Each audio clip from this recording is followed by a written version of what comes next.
ଜଗତରନାଥ ଜଗନ୍ନାଥଙ୍କ ସମ୍ମୁଖରେ ଯେତେବେଳେ ପାଲା କାର୍ଯ୍ୟକ୍ରମ ଆରମ୍ଭ କରିବାକୁ ଯାଉଛୁ, ସର୍ବପ୍ରଥମେ ସେ ଜଗତରନାଥ ଜଗନ୍ନାଥଙ୍କ ଉଦ୍ଦେଶ୍ୟରେ ଅର୍ପଣ କରୁଛି ସୁନ୍ଦର ଭଜନ ପଟିଏ। ତାପରେ କାର୍ଯ୍ୟକ୍ରମ ବଡ଼ ଠାକୁର ହେ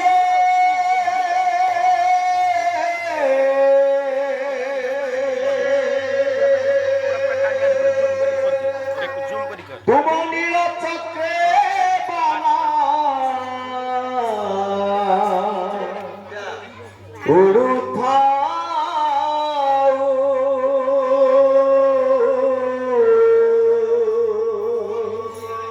সেই বানা চাহি এ পিণ্ডরু পরা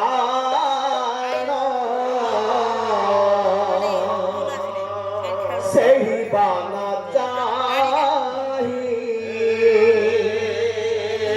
पिंडर पराण चली जाऊ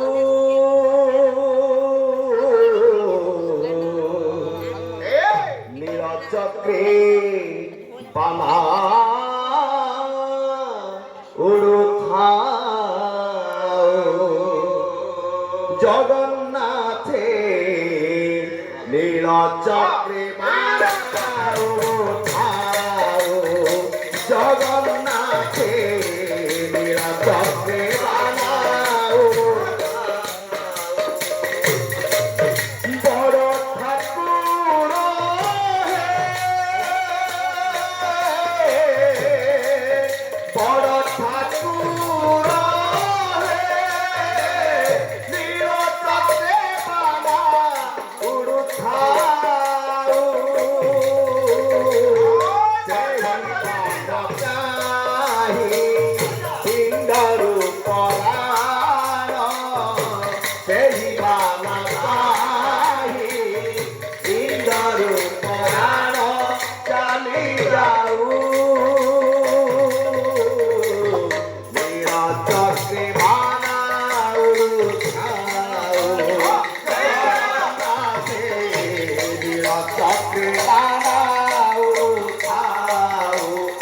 জগন্নাথে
ସେଦିନ କୋଉ ଦିନ?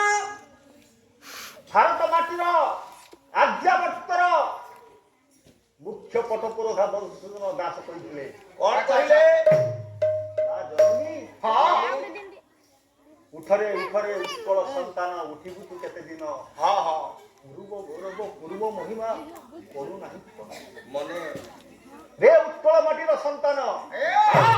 ପିଲାମାନଙ୍କୁ ଟିକେ ବୁଝାలి। ମା ମା ବୋଲି କେତେ ମୁଁ ଡାକିଲି, ମା ମା ବୋଲି କେତେ ମୁଁ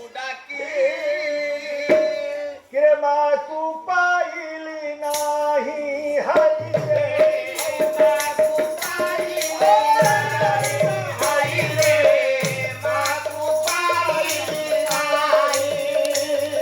ଆଜ୍ଞା ମଧୁସୂଦନ ଦାସ କଣ କହିଲେ?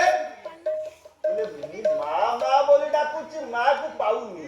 ପାଉନି? ମା ମା ବୋଲି ଡାକୁଛି କିନ୍ତୁ ମାକୁ ପାଉନି। ଭାଇ ଭାଇ ବୋଲି କେତେ ମୁଁ ଖୋଜିଲି, ଭାଇ ଭାଇ ବୋଲି ଭାଇ ଭାଇ ବୋଲି କେତେ ମୁଁ ଖୋଜିଲି, ଭାଇ ଭାଇ ବୋଲି କେତେ ମୁଁ ଖୋଜିଲି, ନଦେଲେ ଉତ୍ତର କେହି, ହାଇ ରେ ନଦେଲେ ଉତ୍ତର କେହି। ମାକୁ ଆମେ ଡାକୁଛନ୍ତି, ଭାଇକି ଡାକୁଛନ୍ତି, ମାର ଦେଖା ମିଳୁନାହିଁ, ଭାଇ ମଧ୍ୟ ଉତ୍ତର ଦେଉନାହିଁ। ମେଡିକାଲରେ ଜନ୍ମ ହେଇଥିବା ଛୁଆକୁ କିଏ ଛାଡ଼ିକି ପଳେଇଲା? ବାସ୍ତବିକ କଥା। ଆଜି ଆମେ ସମସ୍ତେ ମା ମାନେ ଚାହୁଁଛନ୍ତି ମେଡିକାଲରେ ପିଲାଙ୍କୁ ଆମେ ଜଗୁଛୁ, କଷ୍ଟ କମ। ବାପା ମାନେ ମଧ୍ୟ ଜଗୁଛୁ। ଠିକ। ମୋ ପିଲା ଉପଯୁକ୍ତ ଜାଗାରେ ଜନ୍ମ ହେବ ହଁ ଏବଂ ମୋ ସ୍ତ୍ରୀ କଷ୍ଟ ସହିବନି, ଢିଙ୍କିର ଧାନ ଆଉ ଛେଚା ଛେଚି ନାହିଁ, ସେଇ ଅବସ୍ଥାରେ ବାପା ପୁଅକୁ ପାଣି କଢା ନାହିଁ, ପିଓନ ମାରିବା ନାହିଁ। ଆମେ ମାନେ ଆଜି ସମସ୍ତେ ଡାକୁଛନ୍ତି ମାକୁ। ହଁ ମା କାହିଁ? ସେତେବେଳେ ମଧ୍ୟ ମାକୁ ଡାକିଥିଲେ ହଁ ଏଇ ଓଡ଼ିଆର ଭାଇ ଭଉଣୀ ମାନେ। ହଁ ମା କୋଉଠି ଥିଲା? ମା କୋଉଥିରେ? ମା କୋଉଠି ଥିଲା? କୋଉଠି? କିଛି ଥିଲା ଆଜ୍ଞା ବଙ୍ଗରେ, ବଙ୍ଗରେ ଥିଲା, କିଛି ଥିଲା ଆନ୍ଧ୍ରରେ, ଆନ୍ଧ୍ରରେ। କିଛି ଥିଲା ଇଏ ବିହାରରେ। ଆଚ୍ଛା ଆଚ୍ଛା ଆଚ୍ଛା। ମାକୁ ଗୋଟିଏ କାନିକି ନେଇଥିଲା ବଙ୍ଗ, ଗୋଟିଏ କାନିକି ନେଇଥିଲା ବିହାର, ଚାରିଆଡେ ମା ମା କଣ ତିନି କାନିଆ ଶାଢୀ ପିନ୍ଧିଥିଲା ମା।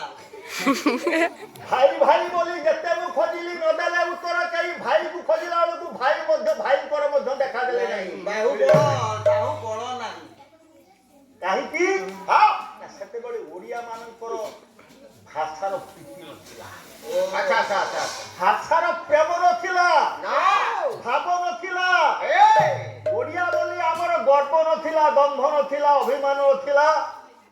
ଭାଷାର ଭାବ ନଥିଲା, ଇଏ ପଥର ଜନ୍ମ ହେଲା। এইটা তো আমার হি ওড়িয়া ভাষা।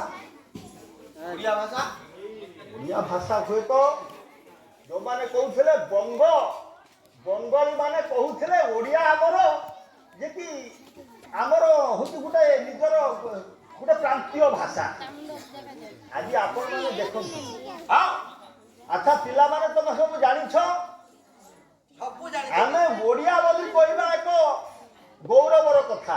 ହଁ କିନ୍ତୁ ଆଜି ତମେ ମାନେ ଦେଖ, ତମର ବାପା ମା ମାନଙ୍କୁ ତମେ ମଧ୍ୟ କୁହ ଆମେ ଇଂଲିଶ ମିଡିୟମରେ ପଢିବୁ। ଆମେ ଆଜି କହୁଛ ସତ, କିନ୍ତୁ ଆମେ ଆଜି ଚାହୁଁଛୁ ଯେ କି ଆମେ କେମିତି ଇଂଲିଶ ମିଡିୟମ। ଇଂଲିଶ ମିଡିୟମରେ ପଢିଲେ ମାକୁ ମମି ମିଆଁ ଡାକିବ, ମାକୁ ମମି ଡାକିବ, ତାର କେତେ ଗର୍ବ ହବ କୁହନି? ଗର୍ବରେ ଆମେ ଭାବୁଛନ୍ତି ଇଂରେଜୀ ଯିଏ ଯେତେ ପଢିପାରିବ ତାର ସେତେ ଆସିବ କଣ ଗୌରବ ଆସିବ, ଗର୍ବ ଆସିବ, ଦମ୍ଭ ଆସିବ। ନାହିଁ ଆଜ୍ଞା, ବାପାକୁ ଡାକି ଡାକିବ। କଳ୍ପନା ଭାବଟା କେଉଁଠୁ ଆସେ? ବସନ୍ତର ଫୁଲ, ସବୁଜିମାର ସମ୍ଭାର, ବୃକ୍ଷ ଉଷ୍ଣ ମାଟିର କରୁଣା, ମେଘ ମେଦୁର ଆକାଶରେ ଅବିରାମ ବାରିଧାରା। ଇଂରେଜୀର କଣ ଆମେ ତାହା କରିପାରିବା? ଆଗେ ଓଡ଼ିଆକୁ ଭାବିଲେ ଇଂରେଜୀରେ ଲେଖିବ। ଇଂରେଜୀରେ ଆଜ୍ଞା ଏଭଳି ଏକ କାବ୍ୟ କବିତା ନାହିଁ। ଆଜି ଯୋଉ ବଙ୍ଗୀୟବାସୀ ମାନେ ଗର୍ବ କରୁଥିଲେ ଆମର ଇଏ ଗୋଟେ ଆଦିଭାଷା। ଆମ ଠାରୁ ଏ ସୃଷ୍ଟି ହେଇଛି। ଆଜ୍ଞା ଆପଣମାନେ ଜାଣିଥିବେ 6ଟି ଭାଷାକୁ ଆଜି ସରକାରୀ ସ୍ୱୀକୃତି ମିଳିଛି। 6ଟି ଭାଷାକୁ ମାତ୍ର ଏପର୍ଯ୍ୟନ୍ତ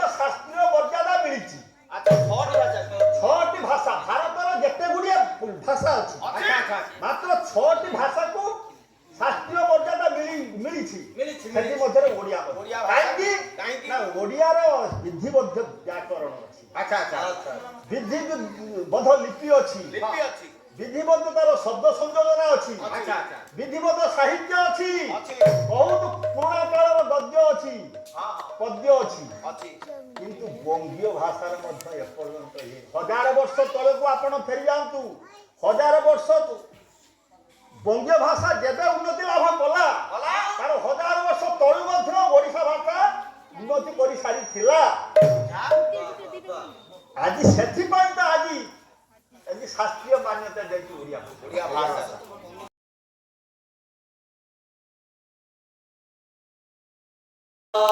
ଆସି ନାହିଁ ଏହି ଧରଣୀ ପକ୍ଷତା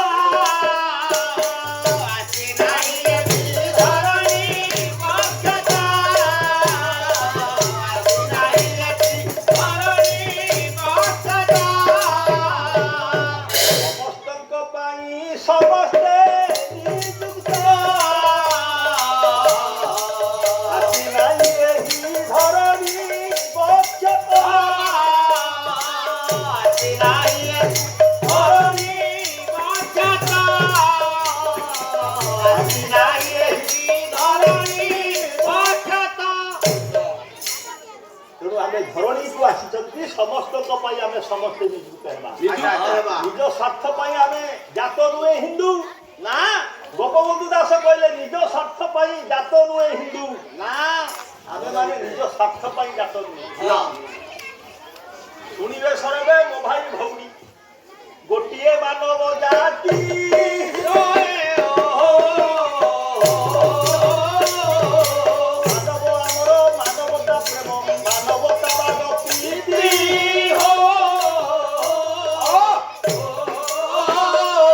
ଆମ ଭିତରେ ମାନବିକତା ଗୁଣ ରହୁନି। କଣ ଆଜି ସେଦିନ କାହିଁକି କହିକି ମୁଁ ଭାଇକି ଡାକୁଛି ଭାଇ କେହି ଶୁଣୁନାହାନ୍ତି। କାହିଁକି ଶୁଣୁନାହାନ୍ତି? କାହାରି କାହାରି ମଧ୍ୟରେ ସମ୍ପର୍କ ଥିଲାନି। ନା। ଦଳେ ତାଙ୍କର ଦଳେ ଏଇ ଓଡ଼ିଆ ମାନେ ଚାଲିଲେନି। ବଙ୍ଗଳାର କିଏ ଆପଣଙ୍କର କିଏ ଜଣେ ନାୟକ ଥିଲେ ତାଙ୍କ ପାଖକୁ ଚାଲିଲେନି। ଜଣେ କିଏ ଚାଲିଲେନି ଏ ମୁସଲମାନ ରାଜା ରାଜତ୍ୱ କରୁଥିଲେ ତାଙ୍କ ପାଖକୁ ଚାଲିଲେନି। କେହି ଜଣେ ମଧ୍ୟ ଆନ୍ଧ୍ର ପାଖକୁ ପଳେଇଲେନି। ଭାଇ ଭାଇ ମଧ୍ୟରେ ଗୋଟେ ସହାନୁଭୂତି ସମ୍ପର୍କ ଏଗୁଡ଼ା ସବୁ ନିବିଡ଼ତା ଭିତରେ ଥିଲେ। ଆଜି ମଧ୍ୟ ସେ ଭାଇଚାରା ଆଜି ମଧ୍ୟ ନାହିଁ। ଆପଣମାନେ ଦେଖନ୍ତୁ ବିହାରରେ ଯୋଉ ସଢେଇ କଳା ଖରସ ସଢେଇ କଳା ଇତ୍ୟାଦି ଇତ୍ୟାଦି ସବୁ ମଧ୍ୟ ଆନ୍ଧ୍ର ରାଜ୍ୟକୁ ଭଲ ପାଉଛି। କାରଣ କଣ? କାରଣ ବେଶୀ ସେମାନଙ୍କୁ ମଧ୍ୟ ସେଇଭଳି ସ୍ୱାର୍ଥ ଦେଖାଯାଇଛି। ସେମାନଙ୍କୁ ମଧ୍ୟ ସେଇଭଳି ସ୍ୱାର୍ଥ ଦିଆଯାଉଛି। ଓଡ଼ିଆ ଭାଷା ପ୍ରତି ତାଙ୍କର ଆସୁନି ତେଣୁ ଯାଉନା କାହିଁକି ସମସ୍ତଙ୍କ ଭିତରେ ଗୋଟେ ସହାନୁଭୂତି। ଆଜି ଆମେମାନେ ଏଇ ମାତୃଭାଷା ଦିବସରେ ସମସ୍ତେ ଆମେ ଗର୍ବ କରିବା, ସମସ୍ତେ ଆମେ ଶପଥ ନେବା ଆମ ଭାଷାକୁ ଆମେ କେମିତି ବଜାଇ ରଖିବା। ଆମ ଓଡ଼ିଆ ଆମେ ପଢ଼ିବା ବଢ଼ିଆ। ସବୁଠାରୁ ଓଡ଼ିଆ ଭାଷା ଶ୍ରେଷ୍ଠ ଭାଷା। ଶ୍ରେଷ୍ଠ ଭାଷା ଆପଣମାନେ ଆରେ ପିଲାମାନେ ତମେ ଜାଣିଥିବ ଯେ ଓଡ଼ିଆ ଭାଷାର ଯେମିତି ଭାବରେ ସୁନ୍ଦର କରିକି ତମେ ମାନେ ସବୁ ଲେଖିପାରିବ। ଆଚ୍ଛା ତମେ ମାନେ ସବୁ ଫୁଲ କାଟୁଛ ଜାଣିଛ? ଫୁଲ କାଟୁଛ, ବିଭିନ୍ନ ପ୍ରକାର ଅଙ୍କନ କରୁଛ।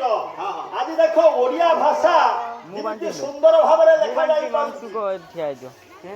ଇଂରେଜୀ ଭାଷାରେ ନାହିଁ ବା ଅନ୍ୟାନ୍ୟ ଭାଷାରେ ନାହିଁ, ଉର୍ଦ୍ଦୁ ତାମିଲରେ ନାହିଁ। କାରଣ ଆମର ଇଏ ପ୍ରାଚୀନ ପରମ୍ପରାର ସର୍ବପ୍ରଥମ ଯେତେବେଳେ ତାଳପତ୍ର ଲିଖନ ମାନେ ସବୁ ଯେତେବେଳେ ସିଧା ସିଧା ଲେଖା ପଢିପାରିବ ସେ ସବୁ ମଧ୍ୟ ବିଷୟକୁ ପଢିଦବ। ସବୁ ତାର ମାତୃଭାଷା ଜ୍ଞାନରେ ସେ ହଉଛି ଦକ୍ଷତା ଲାଭ କରିବ। ତେଣୁ ଯାଉନା କାହିଁକି ମାତୃଭୂମି ମାତୃଭାଷାରେ ମମତା, ମାତୃଭୂମି ମାତୃଭାଷାରେ ମମତା, ମାତୃଭୂମି ମାତୃଭାଷାରେ ମମତା, ମାତୃଭୂମି ମାତୃଭାଷାରେ ମମତା, ହୃଦୟରେ କରେ ଦେବତା ହିଁ ବ୍ୟଥା। ହୃଦୟରେ କେବେ କରେ ନାହିଁ କଥା। ମାତୃଭୂମି ମାତୃଭାଷା ଯାର ମମତା ଥିବ ତାର ହୃଦୟରେ ସବୁବେଳେ ବ୍ୟଥା ରହୁଥିବ। କାରଣ ଯେ କି ମୋର ମାତୃଭାଷା ସବୁଠାରୁ ବଢିଆ ବଢିଆ, ହଁ ମୋର ମାତୃଭାଷା ସବୁଠାରୁ ଆଗରେ। ତେଣୁ ଆମମାନଙ୍କ